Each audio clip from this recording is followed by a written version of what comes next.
if you find yourself feeling, just an overwhelming sense of dread right now for absolutely no logical reason. Like you just woke up on the wrong side of the bed, basically. Right, exactly. Yeah. And conventional science would probably just tell you that you're having a bad day, or maybe you didn't sleep well. Yeah, totally normal stuff.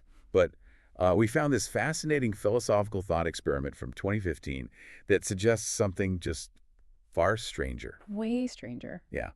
According to this framework, that inexplicable anxiety might actually mean your exact cosmic double-like, your literal anti-human living in another dimension, is in terrible danger. Which is, I mean, a wild concept to try and wrap your head around. It really is. So today, welcome to the deep dive. Our mission today is to explore this breathtaking essay by an author named Feng.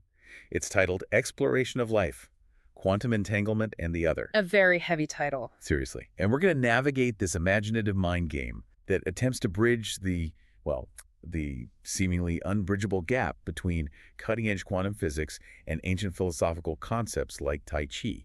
Yeah, we are basically setting out to discover if the microscopic rules governing subatomic particles could explain that really persistent human search for a cosmic other half. Exactly. But before we jump into the physics, we should probably set some parameters for this deep dive, right? Oh, absolutely. Setting the parameters of this thought experiment is crucial before we dive in. Because it's not exactly a standard science paper. Right. The author is incredibly upfront that this text is not meant to be, a peer-reviewed, strictly scientific paper bound by empirical data. Okay, so how should we look at it? It operates more as a conceptual lens. It's a way to make you look at your own emotional states, your feelings of profound loneliness, or even your moments of intense connection from a totally new cosmic vantage point.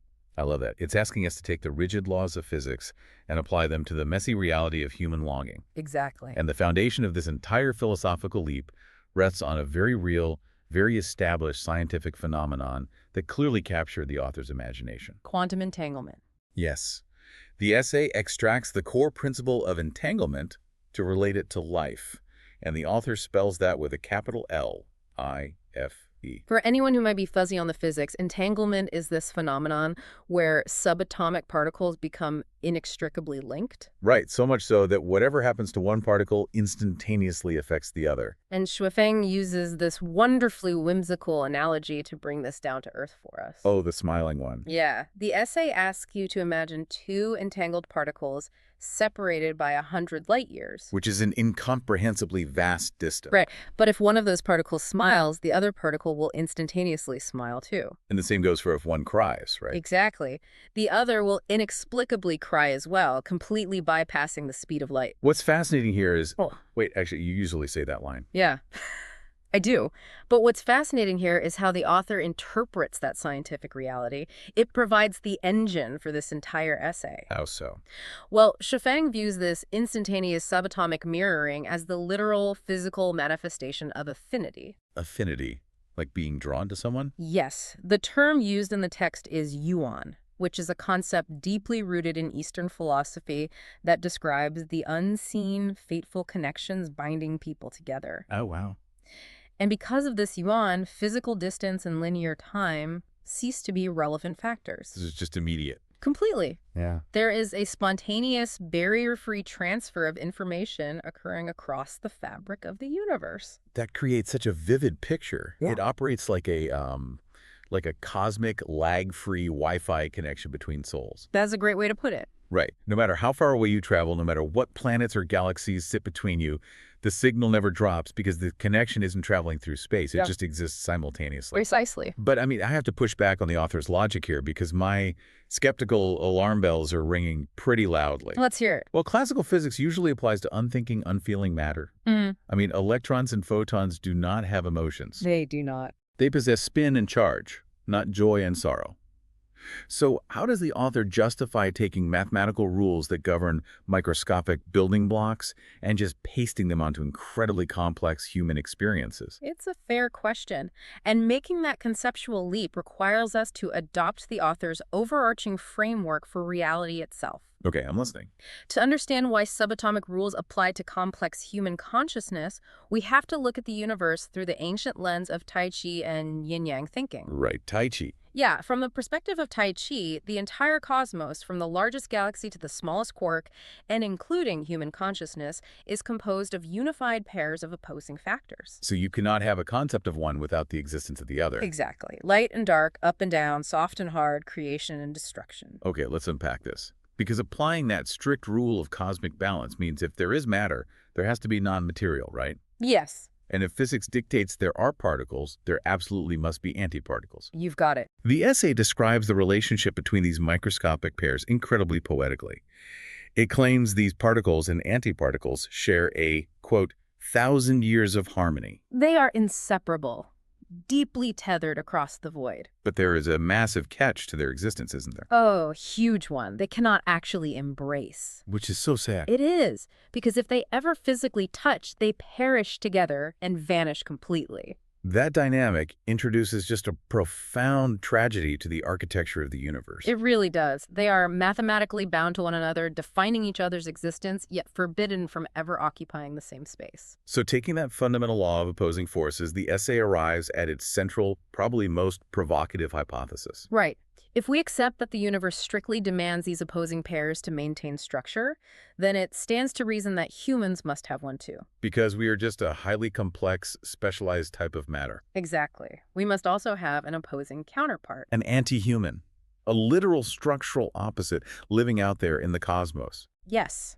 The anti-human is your specific mathematical missing piece. So if your baseline energy is yang, their baseline energy must be your precise yin. Perfect opposites. They are the separated complementary half of your complete life form. That is wild. And the author plants a massive philosophical flag here. If this other half does not exist, then the fundamental universal law of the unity of opposites collapses entirely. The whole universe itself would be broken. Exactly. By the rules of cosmic logic, your exact opposite must be out there somewhere. It totally transforms the search for a soulmate from this, romantic pursuit into a structural necessity. You aren't just looking for someone with similar interests, you are missing half of your ontological weight. But that incredible concept immediately brings up a monumental practical problem for me. The logistics. Yeah. If we accept the premise that this anti-human doppelganger is out there somewhere suspended in the universe, how do we even know they're real? Especially if they're light years away. Right, or in another dimension entirely. How on earth do we locate them? Solving that logistical nightmare is where the essay pivots from theoretical physics into providing a real diagnostic tool. Okay, how'd that work? Well, the author explains the mechanism of how we are connected to this unseen counterpart using a remarkably simple everyday analogy. The grandmother one. Yes, the grandmother analogy. That analogy is brilliant at explaining instantaneous connection without communication. Walk us through it. Well, the essay points out that the exact microsecond a woman gives birth to a child, the husband's mother instantly becomes a grandmother. Instantly. Her fundamental status in the world changes in that exact moment. It doesn't matter if that new grandmother is sitting in the hospital waiting room or if she happens to live on a colony on Mars. She transitions into a grandmother instantaneously. There is zero travel time for that status change. So what does this all mean for finding our other half? That invisible instantaneous shift in reality is how the author explains our entanglement with the anti-human. We don't need a spaceship to find them because our bodies and minds are already reacting to their state of being. Wait, so we can use our own internal emotional state as a highly sensitive cosmic sonar? Yes, precisely. Because your consciousness is entangled with theirs, you can locate your other half simply by analyzing your own baseline emotions. Across what the author describes as 20 parallel worlds and 36-dimensional spaces. It's a huge map. Turning human emotion into a 36-dimensional map is a wild concept. Let's break down how this diagnostic tool actually works. Because it requires you, the listener, to take a hard look at your daily mindset. Right. So the author maps specific human emotions to specific metaphysical planes of existence. Let's start with the ideal state. Okay. If you are generally living your life in a state of joy, happiness, and untethered freedom, the author argues you can be absolutely certain that your other half is residing in heaven. Oh, wow. So if I'm happy, they are literally in heaven. Yes. The logic there stems from the idea of spiritual weightlessness. Unburdened joy indicates an entanglement with a higher, purer plane of existence. That makes sense. Conversely, think about your own baseline emotion right now, listener. If you constantly find yourself consumed by greed or endless material desires, Like placing all your self-worth on money, power, and societal status. right, this framework dictates that your other half is trapped right here on Earth with us. Because material obsession anchors your entangled system to the mundane, physical realm. Exactly. And the map gets progressively darker the heavier the emotions become. Yeah, it really does. If your daily life is defined by a constant gnawing anxiety or a perpetual state of worry and dread, The author aligns that with the animal world. you are entangled with a state of being defined by the fear of predators, the primal struggle to survive. And at the very bottom of the emotional spectrum, if you are trapped in a cycle of explosive anger, extreme agitation, or suffocating depression, The essay states unequivocally that your other half is currently suffering in hell. the destructive combustion of your emotions is literally bleeding over from their tormented reality. This framework profoundly shifts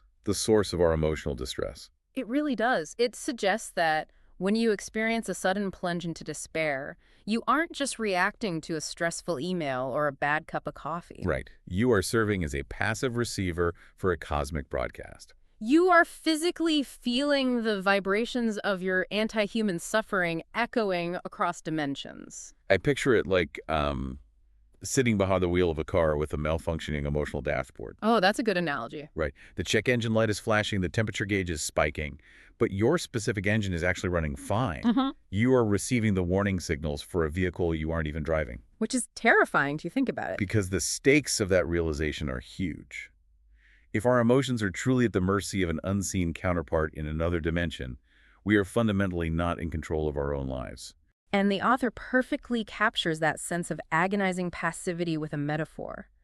The essay states that without locating and uniting with this other half, you are simply a, quote, kite flying on its own. Just blowing in the wind. Exactly. You are forever incomplete, constantly buffeted by external emotional winds you cannot see or predict. You are entirely unable to achieve self-harmony because you are literally missing the balancing half of your Tai Chi diagram. You'll just keep cycling through the mundane world, tethered to a string being pulled by an anti-human whose circumstances you cannot control. So finding them is not just a luxury. It's a structural necessity to regain control of your own destiny. Yes. But here's where it gets really interesting. The essay takes a drastic turn when it describes what actually happens when you finally achieve this impossible reunion. It loops the philosophy directly back to the quantum mechanics we discussed earlier. The annihilation effect. Yes. The culmination of this cosmic search triggers the annihilation effect. Explain that for us. In particle physics, when a particle and its exact antiparticle collide, they do not merge into a new, stable object. They don't just stick together. No, they undergo annihilation. The collision destroys their physical mass entirely, converting their structure into an immense burst of pure energy. They just vanish from the material universe. Completely. And the author takes this literal physical law and applies it to the human soul. Wait, really? Yes. When you finally locate and meet your anti-human, you both physically disappear without a trace. At first glance, that sounds like a horrific cosmic punishment. It sounds like death. Yeah. You spend lifetimes searching across 36 dimensions for the only being who makes you whole, and the moment you finally embrace them, you are both erased from existence. It sounds like a tragic, fatalistic end to the ultimate love story. It really does. But if we connect this to the bigger picture, viewing it as a tragedy requires a strictly materialistic mindset. Okay, so how should we view it? To understand why annihilation is actually the ultimate goal, we have to examine the author's definition of the universe's three essential building blocks. Which are consciousness, structure, and energy. Right. According to the essay, the physical body is merely a temporary structure. It is a cage. Ah, I see. So when the human and the anti-human collide, that physical structure is annihilated and the bound-up energy is violently released. But the consciousness survives the blast. Precisely. Consciousness, which the author defines as a pure, non-material existence and the absolute essence of life, is not destroyed by the annihilation effect. It's liberated by it. Yes. The destruction of the physical cage and the massive release of energy acts as a propellant. It thrusts the now unified consciousness out of the material world and into a higher plane. So vanishing without a trace isn't a death at all. It is a profound metamorphosis. Exactly. By finally uniting your yang with their yin, your combined system achieves total harmony and you elevate to a higher life form. You leave this dimensional map behind entirely for what the author calls the Elysium world, or the Western paradise. In Eastern philosophical terms, this explosive union is the mechanism by which one attains Buddhahood or becomes a celestial being. It is the ultimate graduation from the physical universe. The logic holds beautifully within the author's blended framework of physics and mysticism. It does, but, and there's a big but here, the practical application of this goal presents a staggering paradox. The logistics again. Yes, because the logistics of this cosmic reunion have been bothering me. If we are perfectly paired opposites, like if I am the absolute yang to their absolute yin, isn't finding them theoretically impossible? Because of how opposites interact. Right. Think about how magnets work. If you try to push two identical magnetic poles together, the closer they get, the more violently they repel each other. The very nature of their opposing forces prevents them from connecting. So how do you ever meet your anti-human? Well, the author anticipates that exact pushback and leans entirely into the agonizing frustration of it. So they admit it's impossible. From a conventional kinetic perspective, Shufeng admits that purposefully tracking down and meeting your other half is mathematically impossible. Because you are opposing forces bound by the laws of Tai Chi, your movements dictate their reactions. Yes. The essay describes this dynamic with an almost cruel playfulness. It points out that if you try to move left to find them, your counterpart is forced by cosmic balance to move right. If you step forward, they must retreat. If you elevate your consciousness to reach them, they are pulled downward. They are entirely unified with your existence, yet diametrically, stubbornly opposed to your trajectory. The text even characterizes the other half as mischievous and willful. That perfectly encapsulates the enduring tragedy of human longing, doesn't it? It really does. The harder we consciously grasp at feeling complete, the more aggressively that completeness slips through our fingers. So actively hunting for your spiritual counterpart ensures you will never actually catch them. Quote, "The more you want them, the further they seem to get away.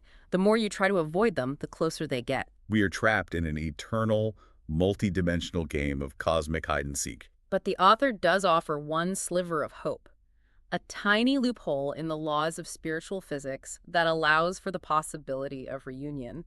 What's the loophole? The essay states, quote, "If one contemplates the heavens and earth often, one will eventually understand the profound principles." That line suggests that the solution is not physical pursuit, but internal stillness. Exactly. By ceasing the aggressive worldly chase and instead meditating on the profound structure of the universe, you stop triggering the opposing force. Contemplation allows the magnetic repulsion to settle, offering a theoretical pathway to that ultimate metamorphosis. But that quiet contemplation brings us to the ultimate twist of this entire thought experiment. Oh yes, because after meticulously building this incredibly intricate, high-stakes system of 36-dimensional maps, anti-humans, and cosmic annihilation. The thing pulls back the curtain. Right, and reminds the reader that this whole essay is fundamentally a designated mind game. And the author dismantles their own premise, using the very science that inspired it. The grand caveat lies in the actual observable mechanics of quantum physics. Right.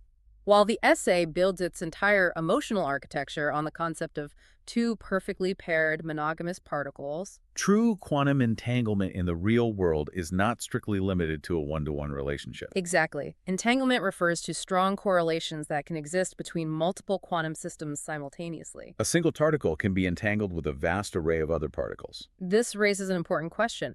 Why would the author build this elaborate, beautiful framework centered on finding one single other half, only to admit at the very end that the physics allows for multiple connections? Well, unveiling that scientific truth at the end proves that the author is using quantum physics as a poetic lens, rather than rigid, unbending dogma. Yes. The essay leverages the concept of one-to-one entanglement to validate our profound human longing for completeness.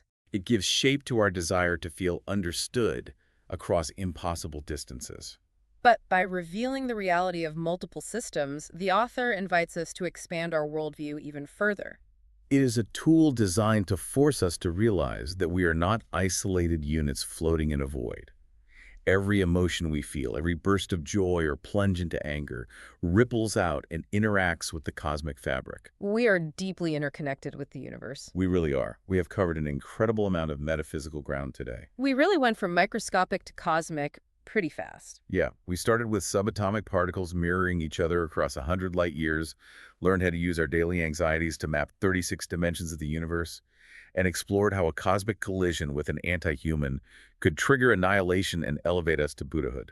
It is a framework that forces you, as a listener, to look at your own sudden feelings of sadness or inexplicable joy from a profoundly universal perspective. You aren't just feeling an emotion. You are participating in the balance of the cosmos. It really does give us an entirely new vocabulary for understanding our own loneliness and connection. Thank you for joining us on this exploration of Weffing's mind-bending essay. As we wrap up today's deep dive, I want to leave you, the listener, with a final thought to mull over, building on that last scientific admission from the author. I love this part. If true quantum entanglement actually applies to multiple complex systems rather than just isolated pairs, consider what that means for your own life. Think about it. What if that persistent nagging feeling of being incomplete isn't a search for one single missing anti-human doppelganger? Oh, wow. If our fundamental nature is to be entangled with multiple systems simultaneously, perhaps our other half isn't a single person at all. What if the counterpart we are searching for is actually a vast, unseen network of souls? Exactly. Under that paradigm, every time you connect deeply with anyone, a lifelong friend, a passing stranger, a partner, you aren't just having a meaningful conversation. You are actively triggering a tiny glowing node in a universe-wide web of entanglement. Bringing the entire cosmos just a little bit closer to harmony. A universe-wide web of entanglement. I just love the scale of that idea. Keep contemplating the heavens and the earth, everyone, and best of luck navigating your own cosmic games of hide and seek.